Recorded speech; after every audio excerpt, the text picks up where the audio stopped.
네, 안녕하십니까. 2023년 8월 7일 장중 점검하겠습니다. 자, 2차 전지가 계속 지금 변동성을 크게 확대해 가고 있습니다. 그렇죠? 예, 급락주의, 금양, 에코프로, BM, 포스코 퓨처엠. 예.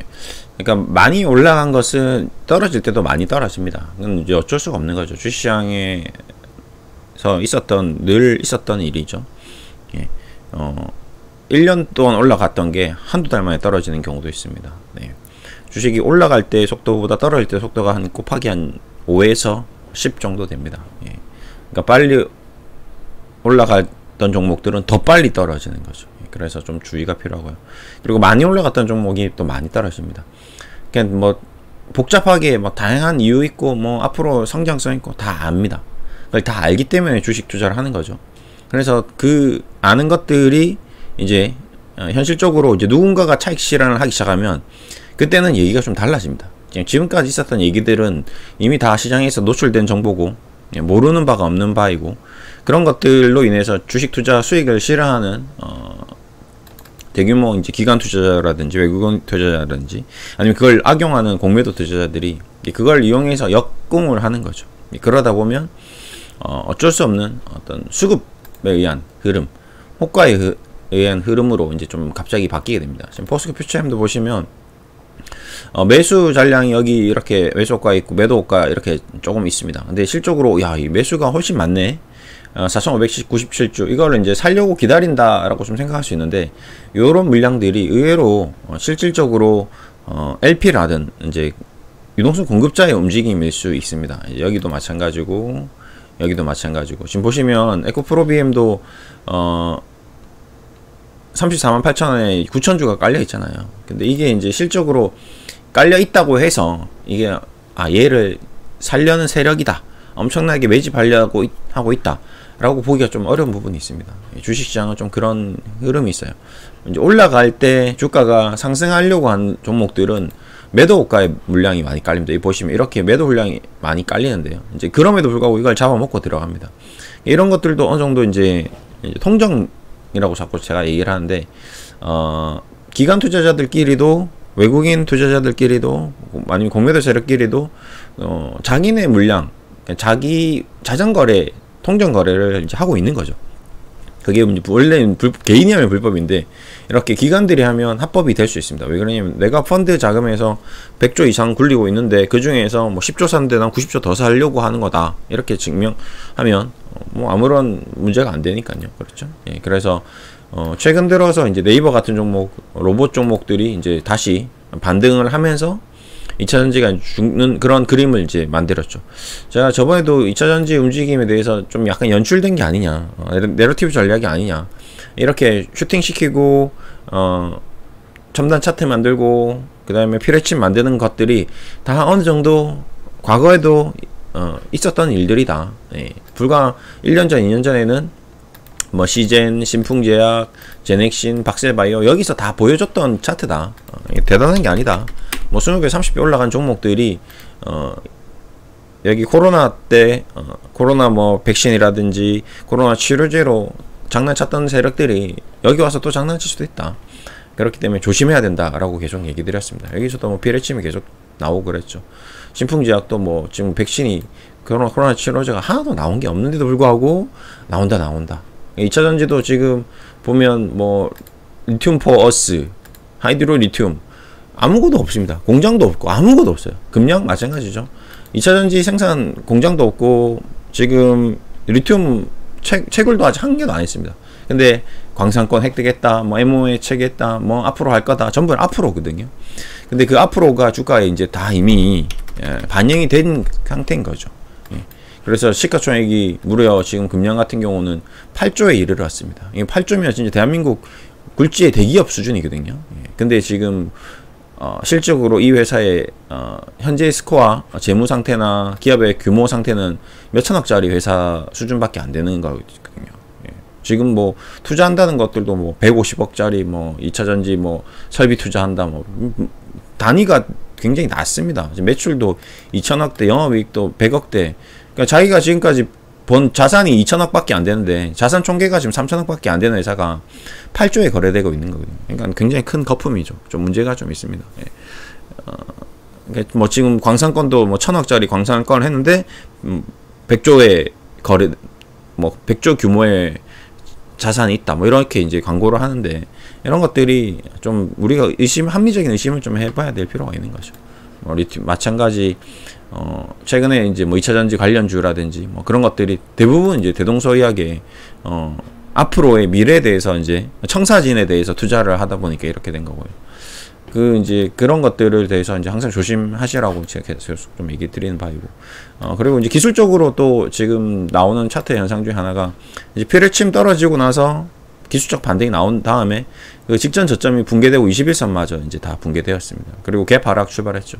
그동안 갭 상승, 갭 상승, 갭 상승, 갭 상승, 조정이 나오더라도 항상 회복시키는 모습을 보여줬습니다. 이게 다 왜 그러냐면, 개인 투자자분들이 믿고 확신을 가지고 투자를 할 수 있게끔 이제 유도하는 일종의 전략 중에 하나입니다. 2차전지 주식만 이랬던 게 아닙니다. 과거에 뭐 조선주도 그랬고요. 그 다음에 뭐 화장품주도 그랬고요. 그 다음에 또 최근에 뭐 코로나 관련주도 그랬고요. 백신 관련주도 그랬고요. 그 다음에 뭐 대북 관련주도 그랬고요.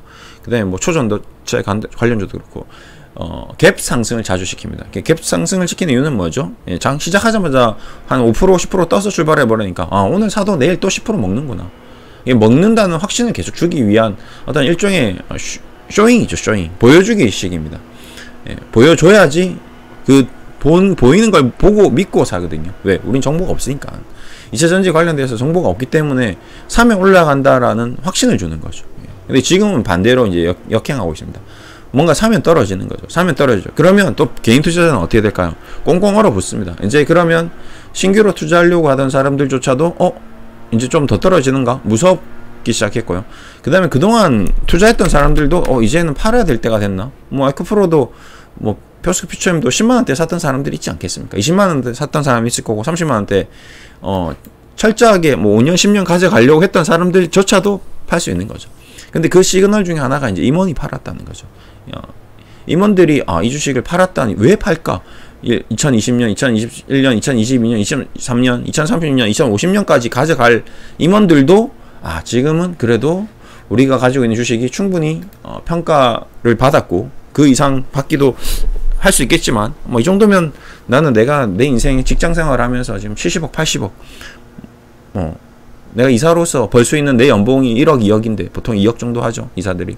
그러면 10년 일해야 10억 벌고 20억 버는데 한 3, 40년치 일할 거를 지금까지 일한 거에 대한 보너스를 다 받았다라고 판단하는 거죠. 이제 퇴직해도 되겠다, 이런 거거든요.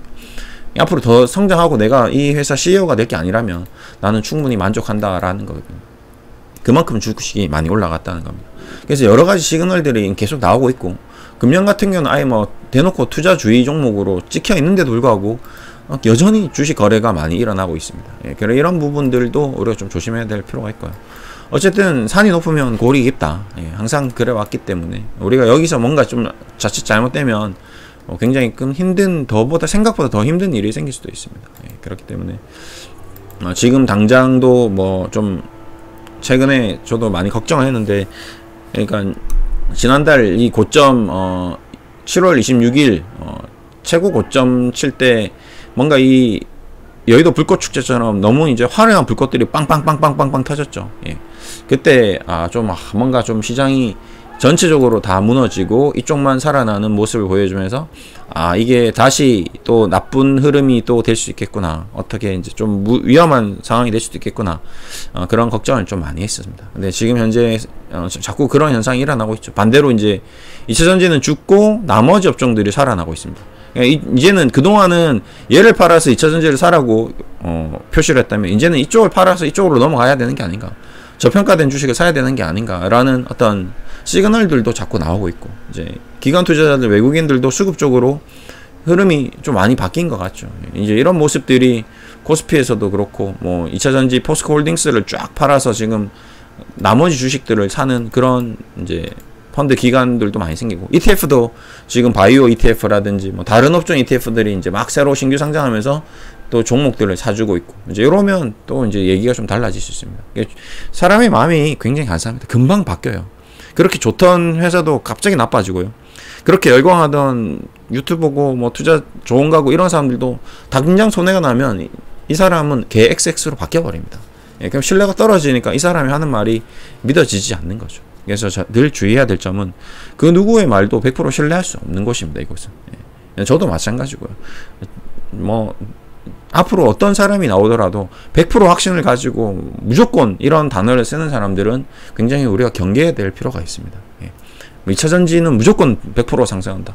바이오는 무조건 100% 상승한다. 뭐 카카오는 무조건 100% 상승한다. 삼성전자는 무조건 상승한다. 그러니까 무조건이라는 단어를 쓰는 순간 이 사람은 무조건 사기꾼이구나 라고 생각해야 되는 거죠. 예.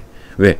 본인이 그동안 주식 잠을 하고 주식 투자를 했다면 무조건이라는 게 안 된다는 걸 이미 깨달았는데 불구하고 그걸 말을 쓴다는 거는 뭔가 버퍼링, 버플링, 플러팅, 약간 좀, 뭐라고 하면 좋을까요? 약간 좀 허풍인 거죠. 쉽게 말하면. 한국말로 좋은 말이 있네요. 우리말. 허풍을 떠는 거죠. 예.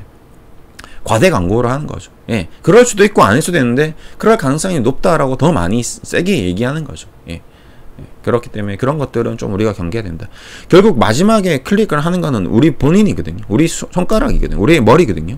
이 손가락과 우리의 머리로서 주식을 사고 파는 최종적인 단계가 있기 때문에 그 누구도 책임져 주지 않습니다. 라드견 사태는 클릭을 누가 했죠? 그 모종의 투자자들이 했죠. 예, 그 전문가들이 만들어 놓은 작전 세력들이 핸드폰도 만들고 자기 마음대로 신용도 지르고 자기 마음대로 사고 팔고를 해버렸습니다.